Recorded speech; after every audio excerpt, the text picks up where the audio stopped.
اب مسئلہ یہ آتا ہے کہ مدد ہم چاہتے تو ہیں، سارے چاہتے ہیں کہ اللہ ہماری مدد کرے، لیکن مدد اللہ کی کس وجہ سے آتی ہے؟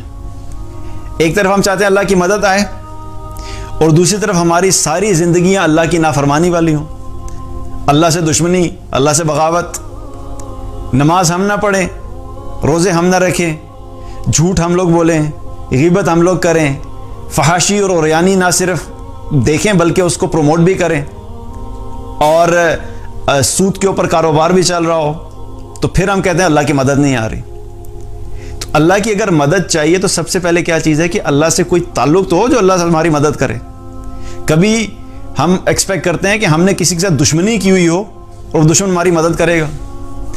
ہم نے خود اللہ کے ساتھ ایک قسم کی دشمنی کی ہوئی ہے، ہم زبان سے نہیں کہتے، لیکن ہمارے اعمال کیا ہیں؟ اللہ تعالیٰ جب ہمیں حکم دیتا ہے کوئی چیز کرنے کا اور ہم اس کے اپوزٹ کرتے ہیں تو حقیقت میں کیا ہے کہ ہم نے اللہ سے دوستی تو نہیں کی ہوئی۔ تو پہلی چیز کیا ہے کہ ہمیں اللہ کی نافرمانی چھوڑنی ہوگی، تبھی اللہ کی مدد آئے گی۔ جب تک ہم اللہ کی نافرمانی نہیں چھوڑتے، چاہے ہم جتنے مرضی بڑے اکنامک پلان بنا لیں، چاہے ہم پولیٹیکلی جتنے مرضی اسٹرانگ ہو جائیں، چاہے ہم ایجوکیشن وائز دنیا کی تعلیم کے مطابق ہم بہت آگے ایڈوانس ہو جائیں، چاہے ہمارے پاس دنیا کی سب سے بہترین ٹیکنالوجی بھی آ جائے، جب تک اللہ کی مدد نہیں ہوگی، جب تک اللہ سے تعلق نہیں ہوگا، جب تک اللہ پہ توکل نہیں ہوگا، جب تک اللہ کے سامنے ہم اپنی عاجزی اور انکساری نہیں بیان کریں گے، جب تک اللہ کو یہ شو نہیں کریں گے کہ اللہ ہم آپ کی مدد کے بغیر اور آپ کے حکم کے بغیر ایک قدم بھی نہیں چل سکتے، تب تک اللہ کی مدد نہیں آئے گی۔ ہمیں وہ کام کرنے ہوں گے جن کے ذریعے سے اللہ کی مدد آتی ہے۔ اب اللہ کی مدد کے لیے ہمیں کیا کیا چیزیں کرنی چاہیے، اس کے بارے میں چند باتوں کے بارے میں بات کر لیتے ہیں۔ بہت سی چیزیں کی جا سکتی ہیں، لیکن چند چیزیں جن کے اوپر ہمیں ایمفسائز کرنا ہے۔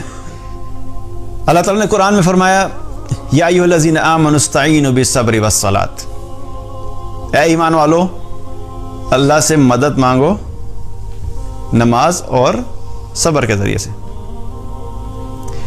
تو پہلی چیز کیا ہے؟ نماز ایسی چیز ہے جس کے ذریعے سے اللہ کی مدد آتی ہے، اور نماز بھی صرف پڑھنا نہیں بلکہ نماز وہ جو خشوع والی نماز ہو، جس میں اللہ کا دھیان ہو، جس میں اللہ کی طرف دل بھی اللہ کی طرف ہو، ذہن بھی اللہ کی طرف ہو، اور انسان جو مدد مانگ رہا ہے انسان کا جو شعور اور لاشعور پورے طریقے سے متوجہ ہو۔ اور ہم جب نماز پڑھتے ہیں تو حقیقت میں ہم کیا کہتے ہیں؟ اللہ سے مدد ہی مانگ رہے ہوتے ہیں۔ ایاک نعبد و ایاک نستعین، کیونکہ فاتحہ، سورہ فاتحہ کیا ہے؟ وہ نماز کا لازمی جز ہے، وہ تو ہم پڑھتے ہی پڑھتے ہیں۔ اگر ہم کوئی اور دعا نہ بھی کریں تو یہ دعا تو ہم لازمی اللہ تعالیٰ سے ہر نماز میں کرتے ہیں کہ ایاک نعبد و ایاک نستعین، یا اللہ صرف تیری ہی بندگی کرتے ہیں اور صرف تجھی سے مدد مانگتے ہیں۔ تو ہم اللہ کو یہ شو کر رہے تھے کہ اللہ ہمیں آپ کی مدد کی ضرورت ہے۔ اور رسول اللہ صلی اللہ علیہ وسلم کا طریقہ بھی یہی تھا کہ جب بھی کوئی مشکل آتی تھی آپ صلی اللہ علیہ وسلم فوراً نماز کی طرف متوجہ ہوتے تھے۔ کہیں پہ چاند گرہن ہوا، سورج گرہن ہوا، فوراً نماز کی طرف متوجہ ہوئے۔ کوئی آندھی چلنا شروع ہوئی، فوراً نماز کی طرف متوجہ ہوئے۔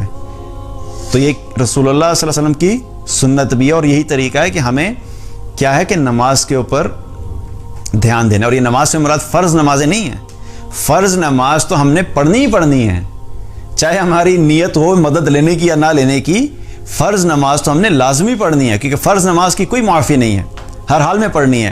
لیکن یہ کیا ہے کہ اپنی نمازوں کو، اپنی نفل نمازوں کو بڑھا دینا، نوافل کا اہتمام کرنا، اور نوافل کے ذریعے سے اللہ کی مدد کو طلب کرنا۔